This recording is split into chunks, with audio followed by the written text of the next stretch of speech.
Saya sudah menyampaikan kepada relasi terkait teman-teman, saya katakan begini sampai ke negara pun. Jika negara membutuhkan ini dan benar, ya silahkan uji. Rekomendasi kami siapapun yang ingin menguji dari pihak manapun, silahkan uji di lab. Kalau betul terbukti ada manfaatnya, saya serahkan sepenuhnya untuk negara. Saya tidak akan mengambil apapun dari ini dengan kecintaan kami kepada Indonesia. Hanya saya ingin satu saja, sebutkan referensinya bahwa ini dari hadis Nabi.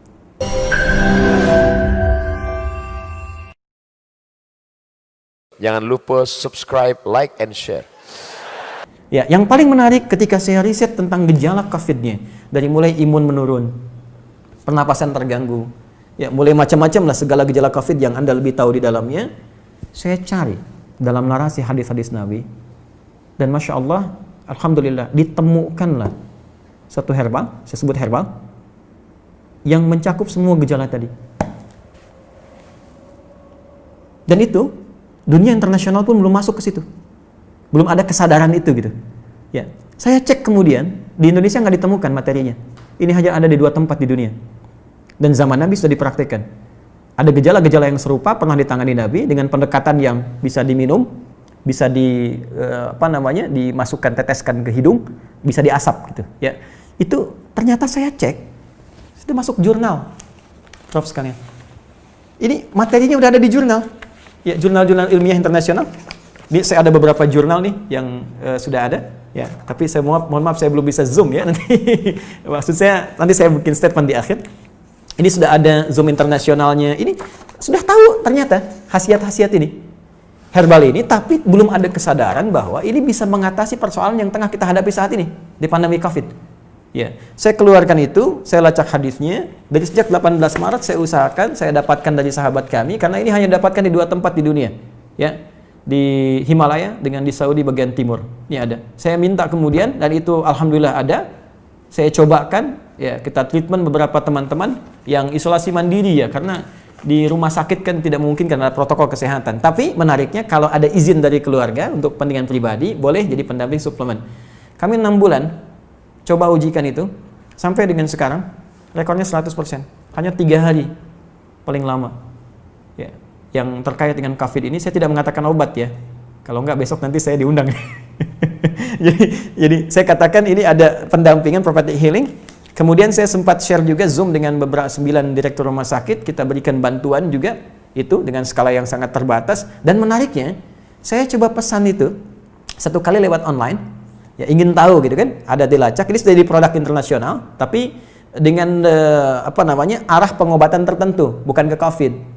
Ya, bukan gejala-gejala ini dan belum tahu kalau ternyata itu bisa untuk gejala yang dimaksudkan.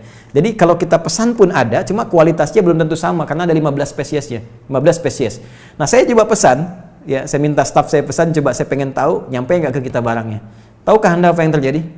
Begitu saya pesannya lewat ke Himalaya, ternyata barang yang datang ke kami harus masuk dulu ke Cina dan ketika saya terima di Indonesia, addressnya, alamatnya dari Wuhan. Anda bisa bayangkan? Bagaimana bisa kontrol terhadap itu pun mulai ada kesadaran dan di beberapa tempat sekarang mulai ada kesadaran untuk itu. Saya sudah menyampaikan kepada relasi terkait teman-teman, saya katakan begini sampai ke negara pun. Jika negara membutuhkan ini dan benar, ya silahkan uji. Rekomendasi kami siapapun yang ingin menguji dari pihak manapun, silahkan uji di lab. Kalau betul terbukti ada manfaatnya, saya serahkan sepenuhnya untuk negara. Saya tidak akan mengambil apapun dari ini dengan kecintaan kami kepada Indonesia.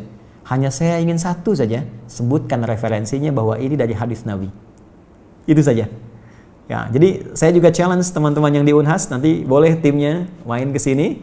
Anda boleh analisis, saya serahkan nanti jurnal-jurnalnya, dipelajari dan sebagainya, hadis-hadisnya, tapi infonya kami sudah 6 bulan melakukan treatment dengan pendekatan prophetic healing ini dan hatinya 100% sampai dengan hari ini. Alhamdulillah, termasuk kemarin yang di media-media yang diinfokan kolega-kolega pejabat-pejabat ada yang kami support itu dan mereka menginfokan juga sangat luar biasa. Ini bisa juga untuk diabetes, bisa.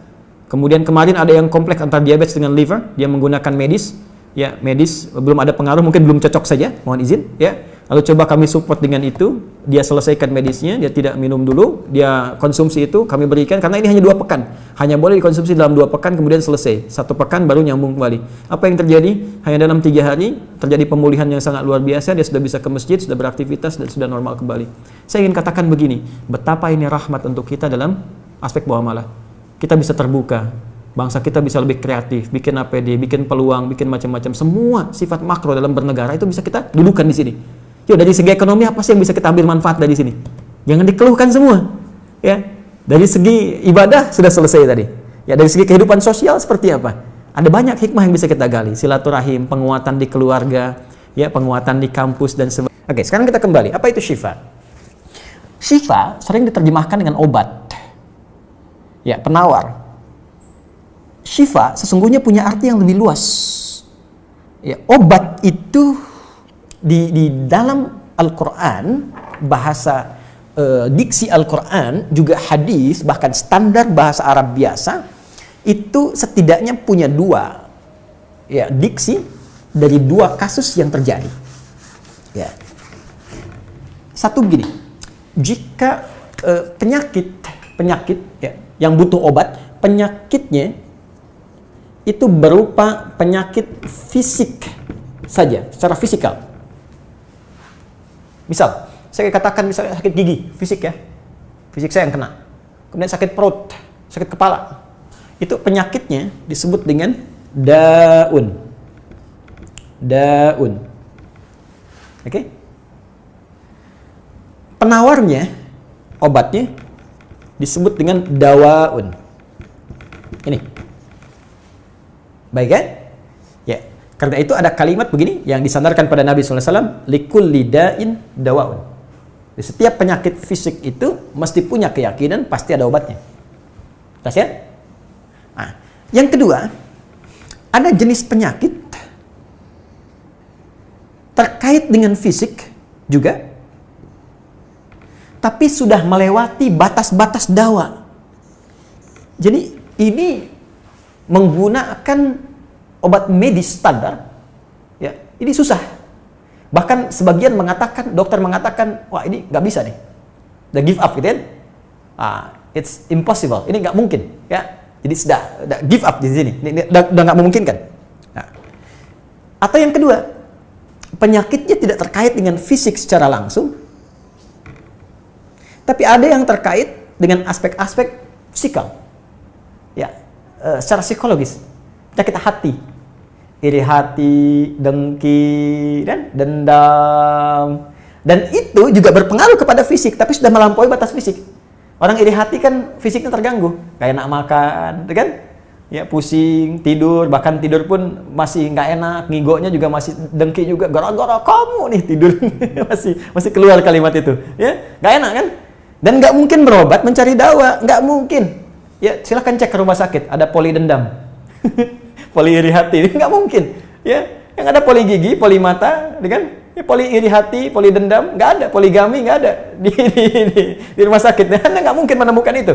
Ya, nah, maka penyakit yang lebih lekat kepada aspek non fisik itu seringkali diistilahkan oleh Al-Quran dengan kata marad namanya, maradun. Ya, penyakit hati. Karena itu ketika Allah menyifati orang munafik yang hatinya bermasalah, Allah tidak menyebutkan kata daun, tapi menyebutkan kata marad. Silahkan cek di Quran surah kedua Al-Baqarah ayat 10. Fi qulubihim marad. Ya, di dalam hati mereka ada penyakit. Hati yang di sini bukan hati fisik ya. Ya, tapi sumber kehidupan kita yang ditetapkan oleh roh. Nanti ketika fisik itu mulai sempurna selama 4 bulan jadi mudghah. Jadi kan ada 3 tahapan seperti kita ketahui, ya. Dari mulai di Al-Arba'in, kalau kita baca Al-Arba'in, Al-Imam An-Nawawi, hadis nomor yang keempat, ya, Abdullah bin Mas'ud radhiyallahu ta'ala anhu, qala Rasulullah SAW, huwa as-sadiqul masduq, inna ahadakum yujma'u fi batni ummihi 40 yawman nutfah. 40 hari pertama, ya, itu baru berbentuk penyatuan, perpaduan antara spermatozoa dengan ovum, thumma yakunu alaihi 'alaqah, kemudian mithla dzalika 'alaqah, 40 hari kedua berbentuk zigot yang telah menempel di dinding rahim. Tsumma yakunu mithla dzalika mudghah, 40 hari ketiga berbentuk mudghah, daging keratan. Bahkan sudah jadi bahasa sekarang ya di masa bahasan janin ya di kurikulum kedokteran saya lihat redaksinya sama, mudghah, ya. Nah, dalam fase ini kemudian ditiupkan roh, ya, wa yursalu alaihimul malak, alaihil malak, dan diutus malaikat, wa yu'maru bikatbi arba'in, dan diperintahkan menetapkan 4 hal. Nah, saat ditiupkan roh ini itu terjadi kemudian penyatuan antara fisik dengan roh. Itu ada di Quran surah ke-15, ya, ayat ke-28. Ya, wa idz qala rabbuka lil malaikati inni khaliqun basyaran min salsalin min hama'in masnun fa idza sawaituhu wa nafakhtu fihi min ruhi. Jadi roh masuk ke dalam jasad seseorang, ya ke dalam fisik seseorang, ketika sudah masuk dia bisa bernafas kan, ada kehidupan, unsur kehidupan. Karena itu nafas terambil dari bahasa Al-Quran. Jadi begitu kemudian sudah masuk roh ke dalam jiwa, menjadi nafas namanya, berubah dari roh jadi nafas. Ya, maka dia membawa dua potensi. Ya, ada fujur, ada takwa. Di Quran surah 91 ayat 7 sampai 10. Wa nafsi wa ma sawwaha fa alhamaha fujuraha wa taqwaha. Jelas ya? Maka wa nafsi wa ma sawwaha, jika roh sudah masuk ke dalam jiwa jadi nafas, dan disitulah manusia bisa bernafas. Tapi jangan lupa dia membawa dua potensi. Ada potensi kebaikan, takwa, ada katalis kebaikan. Saya tidak mengatakan yang buruk. Itu katalisnya. Jadi lawannya langsung. Yaitu jujur, lawannya dusta. Ya, marah, lawannya sabar. Yang sabar itu takwa, jujur itu takwa. Yang marah, yang sombong, yang bohong, itu namanya fujur, itu katalisnya. Di Allah menciptakan sifat marah bukan ingin membuat Anda pemarah, tapi ingin kemudian memacu supaya yang sabarnya muncul. Sebab kalau nggak ada marah, bagaimana bisa ada sabar? Itu cara membacanya. Nah, di sini terjadi pergolakan. Ya. Apa kaitannya dengan ini? Orang-orang yang tidak bisa mengendalikan sifat takwanya dan tidak menjadikan sifat fujurnya sebagai katalis, tapi diikuti menjadi dominan, maka jadi penyakit di hatinya. Itu yang disebutkan dengan marad namanya. Ya, itulah yang memunculkan penyakit riya, pamer, itu kan? Sum'ah, ingin didengar orang, sombong turunannya, ya, kemudian dendam dan sebagainya. Ini marad. Marad ini dan penyakit yang sudah melewati batas fisik, kalaupun terkait dengan fisik, nggak ada obatnya dari dawa. Yang ada hanya syifa. Syifa. Maka jika ada orang tertentu yang terkena penyakit fisik yang sudah di luar batas dawa, yang medis misalnya udah nggak bisa nih, ini nggak mungkin, maka beralihlah dari dawa ke syifa. Ini yang pernah dilakukan oleh Nabi Ayyub alaihissalam. Ketika diuji dengan penyakit, Allah contohkan langsung supaya kita bisa meniru. Bukankah ayat ini turun ketika Nabi diuji dengan penyakit? Ya, supaya memohon kepada Allah. Jadi kan Nabi Ayub kan divonis dengan penyakit yang tidak pernah diderita oleh orang sebelum beliau, tidak akan dirasakan oleh orang setelahnya. Yang paling menarik apa yang dilakukan? Ketika semua mengatakan nggak mungkin, lalu turun kemudian gambaran dari Allah. Quran surah ke-21 ayat 83 sampai 84. Wa ayyuba, pakai fathah loh, bukan dhamma, bukan kasrah. Ya, fathah itu menunjukkan sesuatu di masa lalu untuk dibuka bagi orang di masa depan. Ya, fathah itu dibuka. Itu ilmu lughahnya. Saya spesialisasi di bahasa Arab. Jadi di antara makna itu fathah, kenapa ada fathah, ada dhamma, ada kasrah, itu ada maknanya. Wa ayyuba, dan kami buka kisah Ayub di masa lalu sebagai inspirasi untuk orang di masa depan. Idnada rabbahu anni masanni yadhurru wa anta arhamur rahimin. Ketika beliau mulai meninggalkan opini manusia dan mulai kembali kepada Allah dengan sangat kuat untuk spesifik memohon kesembuhannya. Ya Allah, penyakit ini sudah mengganggu saya. Untuk ibadah, itu poinnya. Untuk ibadah. Jadi ternyata kalau ingin disembuhkan dengan cepat, arahkan kesembuhan itu untuk niat kita beribadah. Kalau cuma pengen sembuh saja, jangankan Anda yang belum beriman pun kalau sakit pengen sembuh. Terus Anda tujuannya apa dari kesembuhan itu? Kalau cuma pengen minta dunia, apa dengan sakit belum cukup menjadikan Anda ingat Allah? Maka arahkan permohonan itu untuk kesembuhan supaya punya niat ibadah. Ya Allah, saya pengen sholat lagi. Ya Allah, saya pengen ke masjid lagi, pengen tahajud lagi. Mohon ya Allah, penyakit ini sudah mengganggu saya tahajud, saya pengen sholat lagi. Wa anta arhamur rahimin, sedangkan Engkau yang paling sayang kepada saya. Kalau yang Maha Penyayang saja tidak menyembuhkan saya, kepada siapa lagi saya mesti memohon? Nah, tahu apa yang terjadi? Begitu kalimat itu muncul dengan penuh kekuatan, keyakinan, visi yang benar, memanggil Allah dengan panggilan yang sangat halus, lembut, ya, terasa ke dalam jiwa, maka jawabannya tidak menunggu lama. Fastajabna lahu fakashafna ma bi min dhurrin wa atainahu ahlahu mithlahu ma'ahum rahmatan min indina wa dzikra lil 'abidin. Lihat ujung ayatnya. Kami langsung sembuhkan penyakitnya. Kami singkapkan semua rasa sakitnya. Kami kembalikan semua yang dia rasakan rugi. Biaya obatnya diganti dengan rezeki yang lain, kesulitannya dihilangkan, datangkan dengan yang lebih baik. Dan yang paling dahsyat, lihat ujung ayatnya. Wa dzikra lil 'abidin. Kami jadikan inspirasi, pengingat bagi hamba-hamba Allah yang soleh, yang diuji dengan penyakit yang serupa, maka amalkan amalan Ayub untuk mencari syifa. Ya, maka ini ikhtiarnya. Termasuk syifa, bisa mengobati penyakit hati. Nah, lalu sekarang apa terapannya? Karena disebutkan ada ayat-ayat Quran berfokus sebagai syifa. Ya, ini yang digunakan sebagai zikir diantaranya. Apa itu? Tadi saya sampaikan Al-Fatihah. Ya, itu lengkap. Al-Fatihah itu disebut syafiyah. Surah syafiyah, surat penyembuh. Silahkan Anda buka semua kitab tafsir. Di antara fadilah surah Al-Fatihah, kisah pertamanya adalah kisah seorang kepala suku di Arab yang digigit kalajengking. Bayangkan, kalajengking Arab pada saat itu. Ya, dan sudah kena racun dan sulit. Orang semua sudah give up, ini nggak mungkin. Ya, apa yang terjadi? Ditemukan sahabat Nabi secara singkat diketahui, ditanya ada yang bisa menyembuhkan, mereka berkata Allah yang menyembuhkan, tapi kami bisa berikhtiar. Dipanggil mereka dibacakan Al-Fatihah sekali bacaan tanpa diulang-ulang, tanpa pakai alat-alat tertentu, tiba-tiba syufia disembuhkan sampai diberikan hadiah berupa beberapa kambing. Tapi mereka, mohon maaf izin, Ibu Rektor dan sebagainya, mereka khawatir jadi gratifikasi. Dibawalah kambing itu kepada Nabi, disampaikan, boleh nggak makan dari sini? Jawab Nabinya apa? Dari mana kalian tahu kalau surat itu bisa berfungsi menyembuhkan? Al-Fatihah. Tapi gimana cara baca Al-Fatihahnya? Karena dulu orang sekali baca sembuh. Sekarang orang 1000 kali malah nambah penyakit. Apa yang salah? Nah, berarti nanti ada terapan lagi ilmu yang lain, kan? Nanti ada surah ke-26, Asy-Syu'ara ayat 80 itu zikirnya Nabi Ibrahim. Biasanya saya praktekkan ini, ya termasuk dengan kawan-kawan, saya suka sampaikan kalau ada yang dirasa-rasa sambil dipegang, sambil kembalikan kepada Allah, baca wa idza maridtu fahuwa yashfin. Kalau saya sakit pasti Allah sembuhkan, nggak mungkin dititipi penyakit kalau nggak ada hikmah di balik itu. Bisa pernah saya amalkan saat diundang saya ke Kalimantan untuk ceramah, tiba-tiba ceramahnya ba'da maghrib, sore hilang suara. Hilang. Sama sekali nggak ada. Ya begitu salat, ya kita sama amalkan tadi dengan penuh keyakinan, minta ikhtiar juga pakai fresh care gini, tapi kita minta ya Allah, ya wa idza maridtu fahuwa yashfin, kalau saya sakit pasti Allah sembuhkan. Nggak mungkin ditugaskan kalau Allah nggak berikan perangkatnya, pasti diberikan. Nah, tahu apa yang terjadi? Begitu ngimamin maghrib, suara keluar, serak-serak basah. Begitu tausiah, keluar sempurna. Ba'da isya nyambung, keluar sempurna. Habis ceramah, hilang lagi suara. Hilang lagi suaranya, supaya disuruh istirahat, gak banyak nanya orang gitu kan. Tapi itu menarik. Dan puncaknya tadi, Quran surah ke-21 ayat 83 sampai dengan 84. Tergantung kasusnya. Kalau di kasusnya misalnya kasus mohon maaf ya terkait dengan kehamilan, nanti ada lagi yang lain ayat-ayatnya ya. Misal di Quran surah ketiga ayat 38 sampai 39, nanti di Quran surah ke-19 menjelang persalinan dari ayat ke-25 sampai dengan ayat ke-26, nanti di Quran pas kalau sudah berkembang janinnya, ada di Quran surah ke-7 misalnya ayat 189 dengan doanya dan turunan lainnya.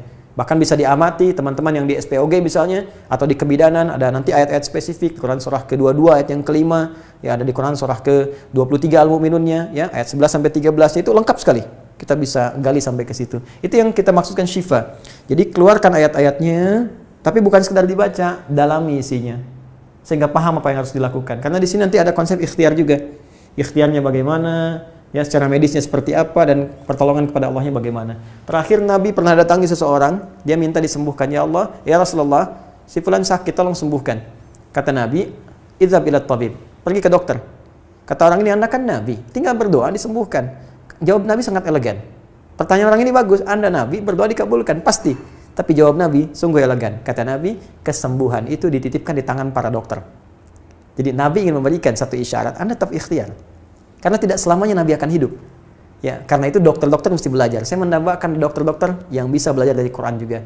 Saya mengharapkan nanti ada dokter mata yang hafal, ya. Misalnya ayat-ayat tentang doa, tentang mata, ya, riset tentang ayat-ayat mata, hadis-hadisnya apa, sehingga Anda bisa menerapkan resep-resep yang indah. Ya, waduh, kenapa nih dok, mata saya nih nggak bisa dikontrol nih, sakit. Kenapa? Saya kalau ngelihat tetangga beli kulkas sakit, kan nggak bisa dikasih obat tuh ya. Anda bisa kasih resep Quran surat sekian, ayat sekian, ayat sekian. Nah, itu yang banyak kejadian sekarang. Ya, orang matanya sehat tapi tidak bisa membedakan mana milik dia, mana milik orang lain. Demikian juga dengan yang lainnya. Itulah syifa. Wallahu ta'ala a'lam bishawab.